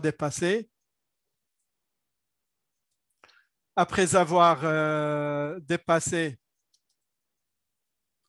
l'échéance, non. Et ça, on a vu dans la première séance, il faut donner la zakat à l'échéance. Maintenant, s'il y a un problème de liquidité, si vous n'avez pas de liquidité, et la question va venir aussi, notre question, si vous ne trouvez pas à qui donner sur le champ, vous pouvez donner juste après. Mais ce sont des cas exceptionnels, ce n'est pas le cas normal. Donc, oui, donnez ces jours-ci durant le mois du Ramadan. Hein. D'accord? Même si ça ne coïncide pas avec les Qadr, ça ne fait rien donner. Et les Qadr, donner un peu d'aumône, c'est très bien devant Dieu, subhanahu wa ta'ala. À qui donner la zakat, ça demande vraiment beaucoup de développement. C'est tout un chapitre. On va étudier avec le frère Saad. Et selon la demande, est-ce qu'il y a nécessité de consacrer une séance pour les bénéficiaires? C'est très, très important. Alors, mais je réponds de manière très, très rapide. Il faut la donner aux pauvres et aux nécessiteux. D'accord? On n'a pas le droit de la donner à ses propres enfants ou à ses propres parents, ou même à ses grands-parents. Il y a quelqu'un qui a posé la question, voilà, à mes grands-parents pauvres. Non, vous ne donnez pas à vos grands-parents la zakat. Si vos grands-parents sont pauvres, ben, vous devez les aider à subvenir à leurs besoins chaque mois. Et ce qui vous reste, à ce moment-là, vous allez calculer la zakat. La même chose si vos parents sont très pauvres, qu'ils sont dans la catégorie des pauvres et des nécessiteux, bien sûr, vous leur donnez, mais vous ne leur donnez pas la zakat, vous allez d'abord leur donner ce par quoi ils vont couvrir leurs propres besoins. Et s'il reste après ça, l'excédent, cet excédent-là, vous allez le donner ensuite aux autres. Mais si vos propres parents ne sont pas dans le besoin, ils n'ont pas le droit de prendre la zakat, ni vos enfants, ni vos grands-parents. Mais ceux qui sont dans le besoin, donc vos enfants, vos parents, vos grands-parents, avant de donner zakat, vous leur donnez d'abord ce dont ils ont besoin. Et s'il vous reste quelque chose, vous donnez la zakat. S'ils ne sont pas dans le besoin, eh ben, il ne faut pas leur donner la zakat. Ensuite, il y a la question fondamentale de l'intention. Parce que une question a été posée, j'ai compris tacitement qu'il y a aussi un problème d'intention. Lorsque vous donnez de l'argent, c'est quoi cet argent que vous donnez? Est-ce que c'est la zakat? Est-ce que c'est une aumône? Est-ce que c'est une hadiya? C'est un présent, c'est un cadeau que vous donnez? Est-ce que c'est une dette que vous remboursez? C'est quoi? Tout va être différencié avec l'intention que vous prenez. Donc, si vous avez donné des aumônes et vous dites, c'est bon, j'ai donné des aumônes, ça va compter pour la zakat, c'est faux. Ça ne comptera que pour les aumônes et pas pour la zakat. Donc, pour la zakat, il y a un besoin fondamental de prendre l'intention de donner zakat, par exemple, lorsque vous allez donner ou lorsque vous allez séparer votre argent, vous allez comptabiliser, vous dites c'est 800 €, je vais les donner zakat. Et lorsque vous allez les envoyer ou les donner, l'intention, elle est là. Vous n'avez pas besoin, je vais donner cet argent en tant que zakat. Non, mais vous, qu'est-ce que vous avez voulu de cet argent? Est-ce que c'est une zakat ou est-ce que c'est une aumône? Si c'est une zakat, c'est une zakat. Si c'est une aumône, ça n'est pas une zakat. D'accord? Ça n'est pas une zakat. Donc, si on donne de l'argent sans intention précise, c'est une aumône, voilà, ou une hadiya, un présent tout simplement. Si on a donné un montant et que bien après, on dit, tiens, on va le comptabiliser que c'est une zakat, non, c'est une aumône. Donc, c'est très important de prendre l'intention au moment voulu. Est-ce qu'on peut donner sa zakat en France? Bien sûr, il y a beaucoup de pauvreté en France. D'accord, il y a beaucoup de pauvreté en France, mais il faut les donner aux musulmans pauvres et nécessiteux. Comme vous pouvez aussi les envoyer ailleurs. Mais il faut les donner aux musulmans pauvres et nécessiteux. D'accord? Sans trop m'étendre dans cette... Est-ce que vous pouvez donner, la question, est-ce que je peux donner aux associations qui travaillent à l'étranger? Oui, à la condition que ces associations, collectent la zakat. Ça n'est pas simplement, vous n'allez pas donner à l'UNICEF comme ça, tout simplement. Ou une association qui collecte pour faire des forages en Afrique, par exemple. D'accord? Non, il faut que l'association dise, qu'elle collecte la zakat. Et donc, elle doit avoir un compte séparé pour ça. Et deux, elle doit expliquer, cette association ou fondation doit expliquer à qui est destinée cette zakat. Parce que là aussi, la zakat, on ne doit la donner qu'aux 8 catégories spécifiées par Dieu subhanahu wa ta'ala dans Surat At-Tawbah. D'accord? Innama sadaqatu lil-fuqara'i wal-masakin wal-'amilina 'alayha wal-mu'allafati qulubuhum. Et ainsi de suite. Il y a 8 catégories qui demandent à être précisées. Mais si c'est une zakat, si c'est une association caritative qui fait du bien pour les musulmans ou pour tout le monde, celle-là, vous allez lui donner de l'aumône, il n'y a aucun problème. Mais la zakat, vous pouvez la donner à une association, qui déclare qu'elle s'occupe de la zakat, et deux, qui montre à qui elle donne cette zakat-là. Ouais, c'est exactement. Chernet, d'ailleurs, il y avait une question qui était venue par email durant la semaine de quelqu'un qui demande s'il peut la donner à la mosquée. La zakat n'est pas prévue pour payer des charges de location ou autres. C'est vraiment pour aller aider les gens qui sont dans le besoin et autour de vous. Alors, j'arrive à cette question-là, mais shukran, Akhi Saad. Là, il y a une question qui est venue. Donc, aujourd'hui, donner la zakat à la personne éligible de son choix. Peut-on dédier et consigner le montant calculé pour le remettre plus tard? Bon, hein, je n'ai pas bien compris. La personne bénéficiaire, est-ce qu'elle est absente? Alors, si elle est absente, elle doit être d'abord comptée parmi les bénéficiaires. D'accord? Ce n'est pas une personne que vous connaissez seulement. Dans ce cas-là, si vous avez désigné, si vous avez désigné la personne à qui donner et qu'elle est absente momentanément, vous pouvez attendre qu'elle revienne pour la lui donner. Mais il faut mettre de côté cette zakat-là. Maintenant, si vous n'avez pas de liquidité, c'est une autre chose, c'est une autre question. On a répondu, si vous n'avez pas de liquidité pour donner la zakat sur le champ, mais vous n'avez pas, vous pouvez différer d'une semaine, un mois, jusqu'à ce que vous ayez des liquidités. Mais dès que vous avez les liquidités, vous devez la donner le plus rapidement possible. Alors, donner à une mosquée. Donner à une mosquée, je vais être même un peu plus franc. Voilà, il y a même ici en Suisse, par exemple, moi je suis dans le canton de Vaud, il y a l'Union vaudoise des associations musulmanes, l'UVAM ou l'UFRI de Fribourg, qui disent qu'il faut leur donner la zakat. Non, la zakat ne peut pas aller. Dans le principe, la zakat, ça n'est pas donné à une mosquée. Alors, mais là, ensuite, il y a eu tout un débat parce que dans les pays musulmans, c'est à toute la communauté musulmane et aux États de pourvoir aux besoins des musulmans, des mosquées, des écoles coraniques, etc. Parce que la zakat, elle doit aller vraiment en priorité à ces 8 catégories et les premières priorités, ce sont ces pauvres et ces besoins et ces nécessiteux, ceux qui sont dans le besoin. Dans les pays musulmans, Cheikh Qaradawi, par exemple, le permettent, mais beaucoup d'autres savants ne sont pas d'accord avec lui. Parce que Cheikh Qaradawi et d'autres avec lui considèrent que pour que la construction de mosquées, dans les pays non musulmans est une forme de djihad. Et donc, ça rentre dans Fi Sabilillah. Parce que Fi Sabilillah, la première compréhension sur laquelle tous les savants sont d'accord, c'est Fi Sabilillah, c'est le djihad. Mais le djihad sous toutes les formes. Et même la forme du djihad, c'est par exemple, s'il y a des étudiants qui sont dans le besoin, alors des étudiants en sciences islamiques ou non, ils sont compris dans ce cas-là, parce que Allah Azza wa Jal, ça c'est ce que dit Cheikh Ibn al-Qayyim rahimahullah, que j'aime beaucoup, il dit, lorsque Dieu dit wajahidhum bihi jihadan kabira, jahidhum bihi c'est qui? Ben, c'est le Coran.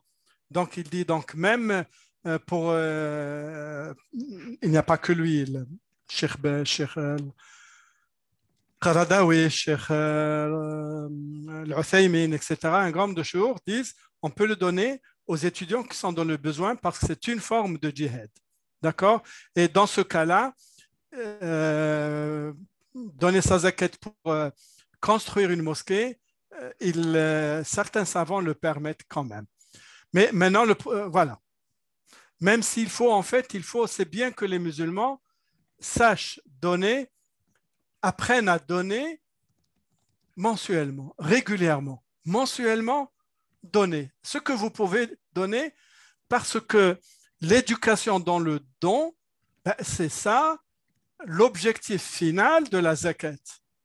L'objectif final de la zakat, c'est être éduqué dans le don. En nature ou en espèces, alors là aussi, la zakat des biens à forme monétaire, elle doit être donnée en monnaie. En monnaie. Donc, faire très attention. Et ça, c'est une question importante parce qu'il y a quoi? Il y a la condition de temlik. L'île, il faut la donner à ces pauvres-là et ce sont eux qui doivent décider ce qu'ils veulent. Maintenant, par exemple, s'il y a un industriel qui fabrique des vêtements, moi, je vais donner sous forme de vêtements, surtout les vêtements que je n'ai pas vendus. Non, non, c'est pas bon, c'est pas valable. Il faut obtenir, l'assentiment des bénéficiaires. Vous leur faites la proposition. Est-ce que vous voulez en repas? Est-ce que vous voulez en vêtements? Est-ce que vous voulez en blé? S'ils disent d'accord, vous leur donnez. Mais autrement, vous leur donnez sous forme de monétaire. Et ça, c'est important. La même chose, si vous avez prêté de l'argent à une personne et que vous dites, bon, moi dans mon cas, il ne m'a pas remboursé, donc je vais considérer la zakat comme remboursement de sa part, même si je vais lui dire. Là aussi, ça n'est pas valable. Il faut lui demander, vous lui demandez, voilà, tu n'arrives peut-être pas à rembourser, ou bien au lieu de rembourser, je prends la zakat dessus. S'il dit oui, c'est bon. S'il dit non, vous lui donnez la zakat et il reste redevable de la dette. Les autres questions, je n'y réponds pas parce qu'elles ont trait au sujet que nous allons traiter la semaine prochaine. Il reste une question qui a été posée aujourd'hui, à savoir la différence entre zakat et zakat al-fitr. Zakat, elle est calculée sur la valeur de nos biens. C'est pour ça qu'on l'appelle zakat al-mal. Le mal, c'est les biens, c'est pas seulement l'argent, hein, c'est les biens. Zakat al-fitr, on appelle ça aussi zakat al-abdan. Zakat al-abdan, c'est une zakat obligatoire pour chaque individu musulman, même s'il naît 1 heure avant la fin du Ramadan, même s'il naît quelques minutes avant la fin du Ramadan. La zakat al-mal, vous avez vu tous les développements que nous avons faits, calculés, etc. Zakat al-fitr, non, il est demandé de donner par personne musulmane. Que cette personne, elle ait jeûné ou qu'elle n'a pas jeûné, la femme à cause des règles, ou bien le malade à cause de sa maladie, ou le vieux à cause de sa vieillesse, ou l'enfant à cause de sa non-puberté, d'accord? Que cette personne ait jeûné ou pas, elle doit donner zakat. En général, c'est le père de famille, c'est le responsable de famille qui va donner la zakat au nom de toute la famille. C'est donc zakat al-fitr. Combien il doit donner? Globalement, c'est de l'équivalent d'un repas. Alors un repas, moi j'ai annoncé ce vendredi, c'est 15 francs ici en Suisse, 10 euros. Bon, certains ils disent 5 euros, 6 euros. Moi je trouve que c'est trop peu et qu'il faut être beaucoup plus large. Donc donner 10 euros en France comme zakat al-fitr par personne. Et donc si c'est un couple qui a donc un couple avec 2 enfants, donc c'est 10, donc c'est 40 euros, c'est 4 fois 15, francs suisses. On doit leur donner absolument avant la fin du Ramadan, avant la prière de l'Aïd. L'imam Shafi'i dit on peut la donner dès le début du mois. C'est l'avis de beaucoup de savants contemporains. On peut la donner dès le début du mois de Ramadan. Si vous ne l'avez pas fait, vous pouvez le faire ces jours-ci tout simplement. Donc, vous pouvez la donner aux pauvres et aux nécessiteux que vous connaissez, parce que dans beaucoup de cas, moi j'ai vu ici, un peu moins en Suisse, mais en France, j'ai vu, et puis dans nos pays, les gens ne prennent même pas attention à comment donner cette zakat. Non, il faut la donner aux pauvres et aux nécessiteux. Il ne faut pas la donner aux mendiants. En Suisse et en France, il y a beaucoup de ces mendiants en Rome, là, qui n'ont jamais travaillé de leur vie dans la mendicité et leur profession, hein, leurs caractéristiques propres. Non, il ne s'agit pas de donner aux Roms. D'abord, ce n'est pas des musulmans. Vous pouvez leur donner l'aumône. Et encore, je ne conseille pas de donner l'aumône aux Roms, mais vous la donnez aux pauvres et aux nécessiteux. Et ils sont très nombreux. Donc, prenez le temps, de chercher à qui donner et donnez avant l'Aïd, parce que le prophète alayhi salatu salam précise que zakat al-fitr est donné aux pauvres afin de les éloigner du besoin pour les 2 journées ou 3 journées de l'Aïd, Inch'Allah. Et donc, vous les donnez, ce que je voulais dire aussi pour zakat al-fitr. Et puis, le prophète alayhi salam précise que zakat al-fitr, c'est aussi une façon de réparer les erreurs que l'on aurait fait durant ce mois du Ramadan donnez zakat al-fitr. Alors, si vous êtes, comme on a dit, 4, vous donnez 60 francs, bah, au lieu de donner 60 francs, donnez 100 francs, tout simplement. Au lieu de donner 40 euros, donnez 60, donnez 100 euros. Tout ça, vous allez le retrouver auprès de Dieu parce que l'aumône, elle vous protège vous, elle protège vos enfants, elle protège vos biens. C'est une façon de s'assurer aussi auprès de Dieu. Subhanahu wa ta'ala. Voilà.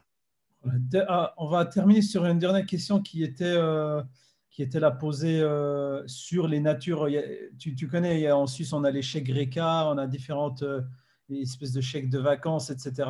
Ça, ce sont aussi des formes monétaires. Hein, Tout ça sont des formes monétaires qui valent de l'argent et sur lesquelles il faut payer, hein, il faut payer la zakat. Il faut les comptabiliser dans la zakat.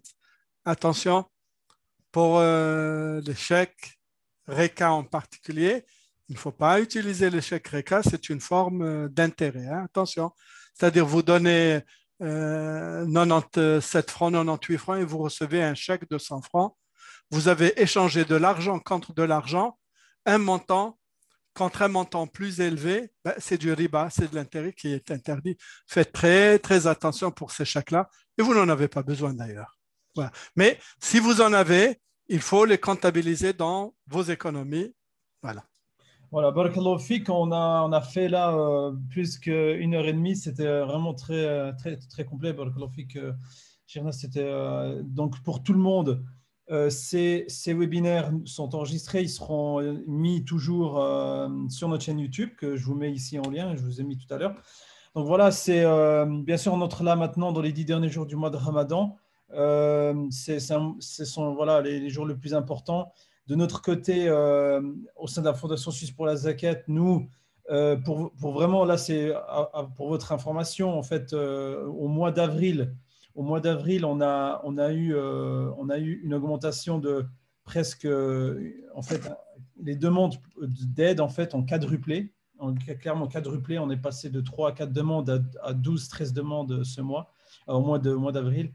De gens qui sont vraiment dans le besoin. Donc, n'hésitez pas, pour ceux qui habitent en Suisse, voilà, de verser votre zakat à la fondation. Ici, je vous ai mis le lien, on a le calculateur en ligne, etc. Également, ou bien faire un don comme vous voulez. Il y a beaucoup de gens qui ont demandé zakat al-fitr. Cette année, on ne s'est pas occupé de zakat al-fitr. Peut-être que les années à venir, on s'en occupera. Voilà, on commence à travailler, donc on ne peut pas tout faire dès la première année. Également, il y a un nouveau moyen de faire des dons pour les 10 derniers jours. Comme ça, vous pouvez automatiser vos dons pour la fondation. Donc là, c'est Might and Night. Ce sont des partenaires qui ont fait ce programme de paiement électronique comme ça, chaque nuit, les paiements sont prélevés. Vous pouvez répartir votre zakat ou votre sadaqa avec ce moyen de paiement. Vous pouvez vous retrouver ça, je vous ai mis le lien ici, ou sur notre site, vous trouvez aussi. Donc, n'hésitez pas. Merci pour votre présence.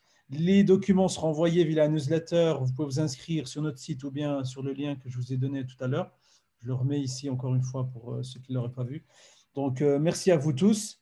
Et voilà, on vous retrouve Inch'Allah, la semaine prochaine. Aussi, demain, il y aura un autre webinaire sur d'autres aspects liés à la digitalisation, aussi à l'impact que peut avoir la zakat en Suisse. Donc, n'hésitez pas à vous retrouver ça sur notre page événements sur notre site. Donc, voilà, merci à vous. Il y a une question qui a été posée par la sœur Selwa. Les tickets restaurants sont interdits, du coup, ça rentre dans la riba. C'est quoi les tickets restaurants? Les tickets restaurants, ce que je comprends, c'est l'État ou une association qui vous les donne pour avoir un plat, c'est ça? Ouais, je crois que c'est Dans ça. ce cas-là, il n'y a pas de riba. Non, le riba, c'est lorsque vous donnez, par exemple, 95 euros en cash ou par virement bancaire et qu'on vous envoie un chèque de 100 euros. C'est ça qui pose problème. C'est ça qui est le riba. Mais si des associations caritatives, si l'État, sous ces diverses formes, donne des bons donne des bons, il n'y a aucun problème pour cela, Inch'Allah. C'est donné par l'entreprise.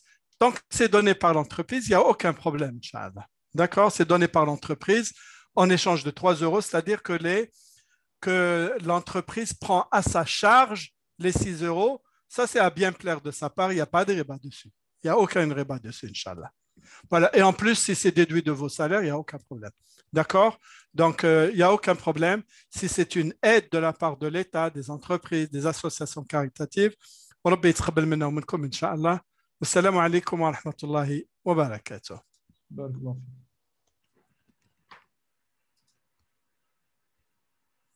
Voilà. Salam alaikum, Saad. السلام عليكم. على السنة prochaine إن شاء الله. بإذن الله. حفظكم الله أجمعين إن شاء الله. ربي يتقبل منا ومنكم وربي يقوينا في هذه العشر الأواخر. اللهم اهدنا في من هديت وعافنا في من عافيت وتولنا في من توليت وبارك لنا فيما أعطيت واصرف عنا شر ما قضيت تباركت وتعاليت. اللهم طهر قلوبنا من النفاق وأعمالنا من الرياء وألسنتنا من الكذب وأعيننا من الخيانة. اللهم يا ذا الجلال والإكرام اللهم إنا عبيدك بنو عبيدك بنو إمائك نواصينا بيدك ماض فينا حكمك عدل فينا قضاؤك. نسألك اللهم بكل اسم هو لك سميت به نفسك أو أنزلته في كتابك أو علمته أحدا من خلقك أو استأثرت به في علم الغيب عندك أن تجعل القرآن العظيم ربيع قلوبنا ونور أبصارنا وجلاء أحزاننا وذهاب همومنا وغمومنا. اللهم اغفر لنا وارحمنا كما وعدتنا في هذا الشهر الكريم. اللهم إنا نسألك أن تجعلنا ممن تعتق رقابهم في آخر هذا الشهر وكذلك لأبوينا ولأحبابنا برحمتك الواسعة. اللهم يا مقلب القلوب ثبت قلوبنا على دينك. اللهم يا ذا الجلال والإكرام علمنا ما ينفعنا وانفعنا بما علمتنا وزدنا علما. وآخر دعوان الحمد لله رب العالمين. والسلام عليكم ورحمة الله وبركاته. السلام عليكم. آمين توس إن شاء الله. بارك الله فيك. السلام. ربي يجزيكم خير.